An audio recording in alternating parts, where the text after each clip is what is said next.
もし尽くしてくれた相手への見返りにあなたの命を差し出さねばならないとしたら、2016年某日、神奈川県横浜市中区、ネオンに彩られたキャバクラの店内には仲睦まじく話すキャバ嬢と男性客の姿がありました。この前は妹の学費ありがとね。そう話す女性の名は陳宝蘭さん。キャバクラの客に対し妹の学費などという話題が出てきたのは、彼女が妹と共に留学に来た中国人であることが関係していました。日本での学費を仕送りだけでは賄えず、夜の仕事を余儀なくされていた宝蘭さん。同乗した客の岩崎達也は、姉妹の生活費や学費まで面倒を見るという客としては過剰とも思える支援をしていたのです。本当にあなたがいてくれてよかった。岩崎の肩に身を寄せ、宝蘭さんはうっとりと囁きました。この時彼女は想像もしていなかったのです。この後岩崎に妹ともども殺されるなどとは。ガチ恋客の怒りを買い殺害されてしまった中国人姉妹のキャバ嬢たち。男が抱いていた姉妹への狂気的な執着とは。彼が尽くしてきた全ては女性のたった一言で崩れ去ったんです。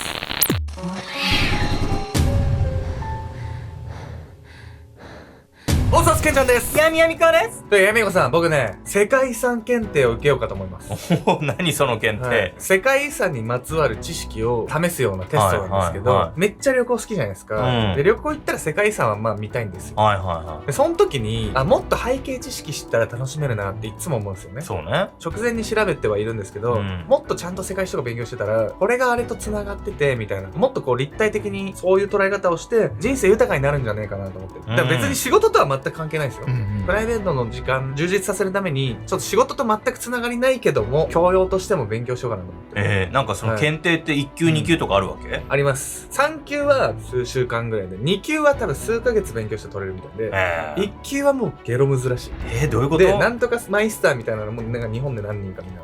観光案内できるようになるんじゃない？そしたら。まあ、あるかもしれないね。ちょっとそしたらコーディネートして私を連れてってよ。全然あり。一旦2級目指します。切符をお待ちしております。はい。頑張っていくんで、ちょっとまた報告します。今回は神奈川県で起きた中国人キャバ嬢の姉妹の殺人事件をご紹介します。犯人はですね、キャバクラのね、客だったんですが、これね、もうキャバ嬢たちへの入れ込み具合が半端なかったらしいんです。それはキャバ嬢に入れ込みすぎちゃったお客さんが暴徒化したみたいな、そういう話なのかしらね。この手の話ってよくあるわよね。だってキャバ嬢からしたら、いかにお客さんにお金を払ってもらうかってのが仕事だから、そうなる可能性は十分にあるから線引きが難しいわよね。今回の犯人はね、被害者のことを本気で愛していたと語っているんですが、見返りが得られなかった時に怒りが湧いてくるっていうことがね、本当に愛と呼べるのかっていうね、結構そういうテーマにつながる話でもあるんです。事件は異国の地で支え合いながら暮らしていた姉妹の失踪から幕を開けるんです。2つのスーツケース。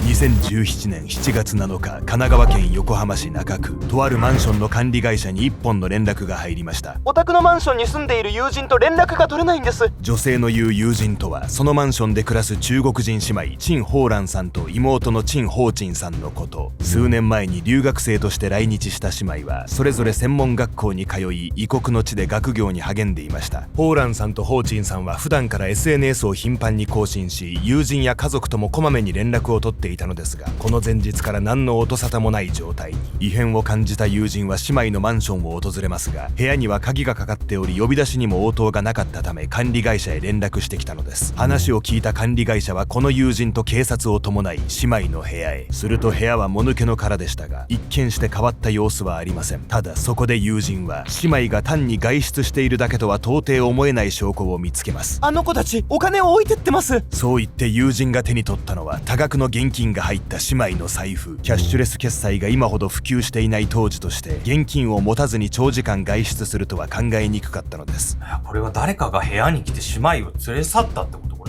これね、お察しの通りなんです。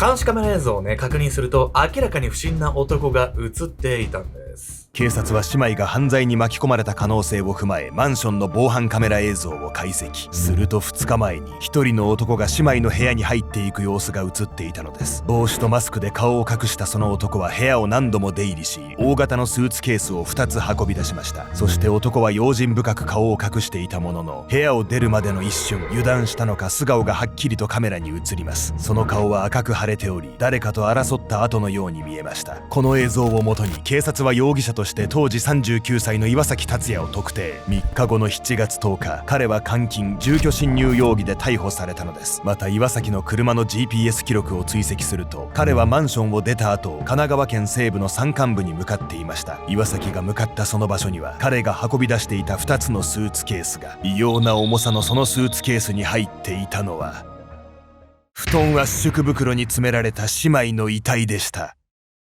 全裸でスーツケースに押し込まれていた姉のホーランさんと服を一部脱がされた状態の妹ホーチンさん。司法解剖の結果、死因は2人とも首を絞められたことによる窒息死と判明。遺体には複数のあざや打撲痕があり、殴打などの暴行を受けたことも見て取れました。これを受け、岩崎には死体遺棄や殺人の容疑がかけられますが、彼はそのいずれをも否定。姉妹のマンションを訪れた日の事情を次のように説明したのです。姉のホーランさんに頼まれたんです。事件に見せかけて外に連れ出してほしいって。2人は自分の意思で生きたままスーツケースに入ったんですよ。岩崎によれば、姉妹がスーツケースに入った状態での運搬を依頼したのは失踪を装うため。在留資格が失効間近だった姉のホーランさんは、その後偽造パスポートを使って別人のふりをすることで日本への滞在期間を延ばそうとしていたといいます。岩崎は姉妹をスーツケースに入れて運び出した後、業者に引き渡したと話しました。また帽子やマスクで顔を隠していたのは、ホーランさんから事件に見えるよう怪しい姿で防犯カメラに映ってほしいと頼まれたためだとも。人間をスーツケースに入れて業者に引き渡すってなんかスパイ映画じゃあるまいしさ、もう岩崎って男明らかに嘘ついてんじゃん。もう言い訳にしか聞こえないっすよ。そうよ。ただここで疑問なのが、岩崎が被害者の部屋に簡単に出入りできたことなんです。岩崎と姉妹はどのような関係だったのか、姉妹が日本へ来た時まで遡ってみましょう。家族同然の3人。2009年、姉ホーランさんは留学生として来日し、服飾デザインの専門学校へ通い始めました。中国福建省出身の彼女は母国でファッションの才能を見込まれ、教師に留学を勧められて日本へやってきたのです。そんな姉の姿に感化されたのか、3年後の2012年には妹のホーチンさんが日本へ。ホーチンさんはゲームソフトの専門学校に入学し、将来は日本で働くことを夢見ていました。横浜市のマンションで同居し、支え合いながら学校生活を送っていた姉妹。ここで彼女たちが直面したのが経済的な問題でした。日本は中国に比べて物価が高い上、学費も高額。両親からの仕送りでは到底足りず、姉妹は必死にアルバイト生活を送っていました。私がホーチンを守らなきゃ。異国の地で妹と2人暮らしをする中、姉としての強い使命感を感じていたホーランさん。彼女が妹を守るために始めたのがキャバクラでのバイトだったのですが、実はこれは本来なら許されない行為。留学生の在留資格では風俗営業のアルバイトは禁止されており、発覚した場合、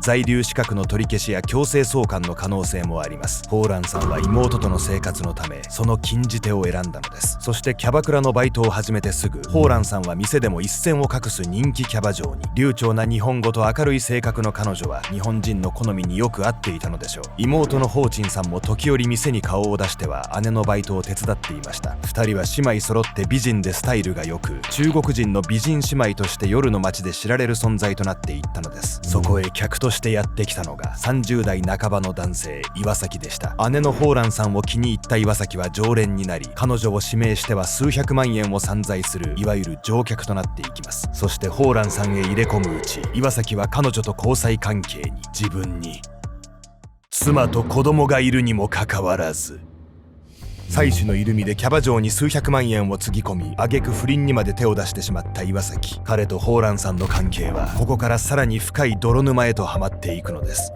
奥さんと子供がいるのにキャバ嬢に何百万も貢ぐってさ、しかも不倫までしてるわけでしょ。やばい男確定じゃない、この時点で。まだね、序の口なんです。この後岩崎は店の外でも姉妹にお金を出すようになっていくんです。岩崎とホーランさんの仲が深まるにつれ、ホーランさんは妹のホーチンさんを彼に紹介。3人は頻繁に食事をしたり旅行に出かけたりするようになっていきました。もろもろの支払いは全て岩崎が負担。それどころか彼は姉妹の生活費まで面倒を見るようになっていきます。妹ホーチンさんの学費として約30万円が必要になった時も、姉のホーランさんから相談を受けた岩崎は即座にその額を振り込みました。もはや姉妹を家族同然に考えていた岩崎としては、それも出して当然のお金に思えてていたのかもしれません。日本での生活に困窮していたホーランさん、ホーチンさんの生活は岩崎のおかげで一変。姉妹は岩崎に完全に心を許し、2人のマンションの合鍵を渡していました。キャバクラ店でも岩崎に従業員用のドレスを着せてふざけ合うなど、3人は非常に仲睦まじく見えていたのです。そう、ホーランさんが岩崎にある頼み事をするまでは。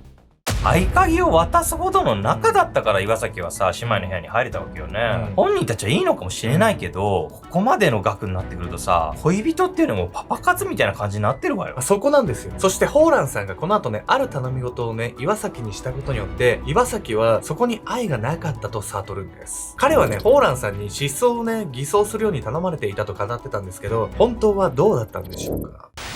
愛の見返り。2017年3月、ホーランさんは岩崎に次のような頼み事をしました。ねえ、お願いがあるの。私と偽装結婚してくれない？実はホーランさんは日本に少しでも長くとどまるため、これまでわざと留年や休学して在留資格を引き延ばしていたといいます。学校を卒業すると留学での在留資格がなくなってしまうため、専門学校にすでに8年在籍している状態。全てはまだ学生の妹ホーチンさんを置いて中国には帰れないという思いによる行動でした。そしていよいよ卒業の時を迎えたホーランさんは岩崎と偽装結婚することで配偶者ビザを取得しようと考えたのです。当然偽装結婚は完全な違法ですが、それよりも問題だったのは岩崎がその提案をどう感じるかでした。俺はビザを取るための道具かよ。岩崎はお金を積めば積むほどホーランさんの心を独占できると信じていました。ちなみに岩崎は当時無職とされており、妻子持ちの身でかなり無理をして姉妹に貢いでいた可能性もあります。しかし期待とは違い、実際のところ自分はただの便利な財布でしかなかった。偽装結婚の一件で操作した岩崎はホーランさんを強く憎むようになるのです。要はさ、金づる扱いされたっつってさ、怒ってるんだと思うけど、保証できないわよ。無職でそれだけ貢いでたってだけでも、奥さんと子供にどれだけの迷惑がいってたかも想像もできないわよ。どこからね、お金引っ張ってたかってもう不思議でならないですよね。そして無理してね、貢いでいた岩崎は心理的に見返りがないと裏切られたと感じやすい状態になっていたんです。というわけで本日のメトラキーワード、投資モデルについて。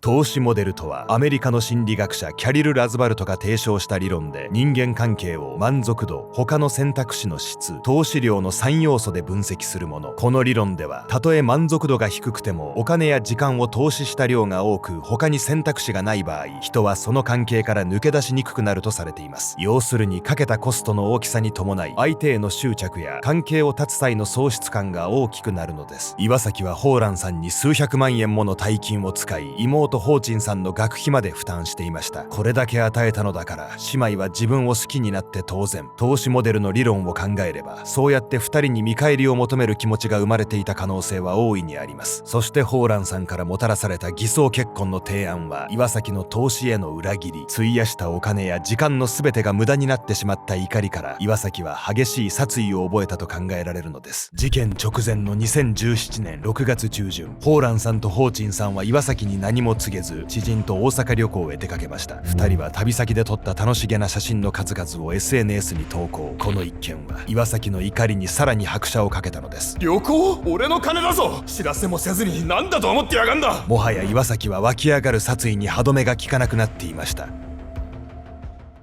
2017年7月5日22時頃、ホーランさんは妹のホーチンさんより一足先に旅行から帰宅した。大阪楽しかったな。彼女は思い出に浸りながら幸せな気分で眠りについた。それから数時間が経ち深夜を迎えた頃、ホーランさんは慌てた様子でベッドから体を起こした。誰？彼女は確かに眠っていたが、ぼやけたその意識の中でその部屋に気配を感じていた。ホーランさんは体をこわばらせて身構える。しかし次の瞬間、安堵したようにため息を漏らした。なんだ、あなただったの？そう、ベッドの脇に立っていた何者かの正体は他でもない岩崎だった。ところが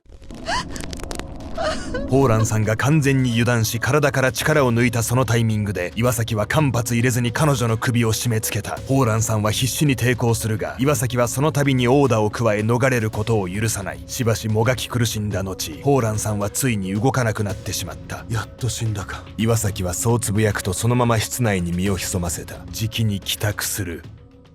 妹のホーチンさんを殺害するために。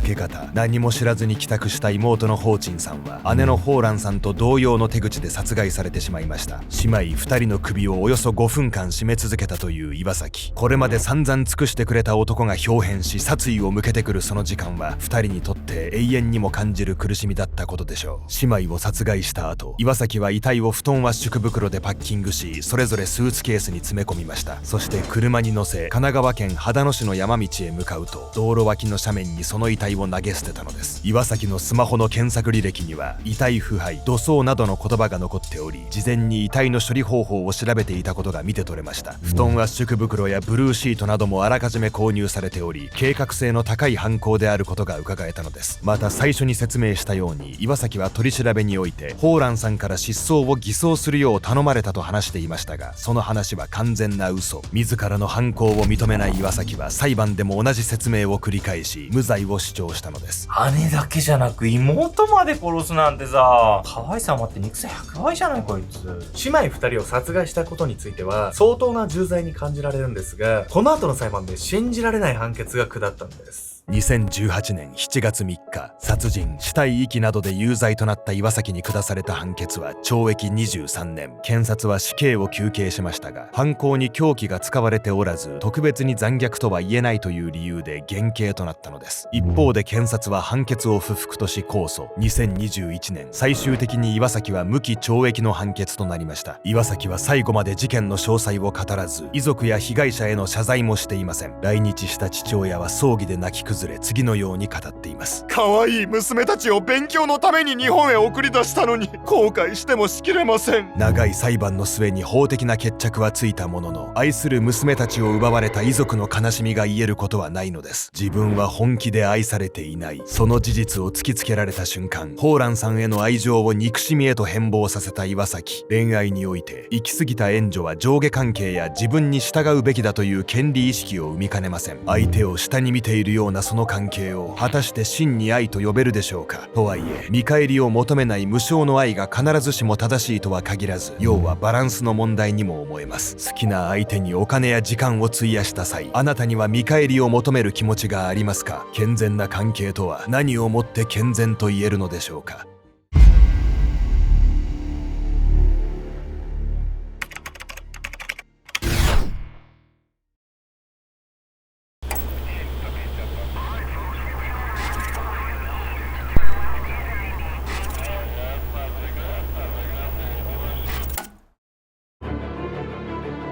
あなたは絶対検索してはいけない言葉と言われるミス・パックマンを知っていますか？ 2018年10月29日、グアテマラ共和国アルタ・ベラパス県。小さな村の住民が隣の家からの女性の悲鳴に気づきました。その家に住んでいるのは32歳のシングルマザー。ただし彼女は非常に暴力的な男性と付き合っていることで有名でした。またか。しかし今日はいつも以上にひどいな。複数の住民がこの悲鳴を耳にしましたが、男性は恐れてすぐには動けません。彼らが女性の家を訪れたのは、男性が立ち去ったのを確認してからのことでした。女性の身を案じてスマホのライトを頼りに彼女の家を訪れた住民たち。そこで彼らが見たものは、顔面を上下に割られた女性の姿だったのです。顔を割られ血まみれで発見された32歳の女性。犯人はなぜ女性の顔を叩き割るような真似をしたのか。この事件の原因は彼女がテレビを見に行ったことだったんです。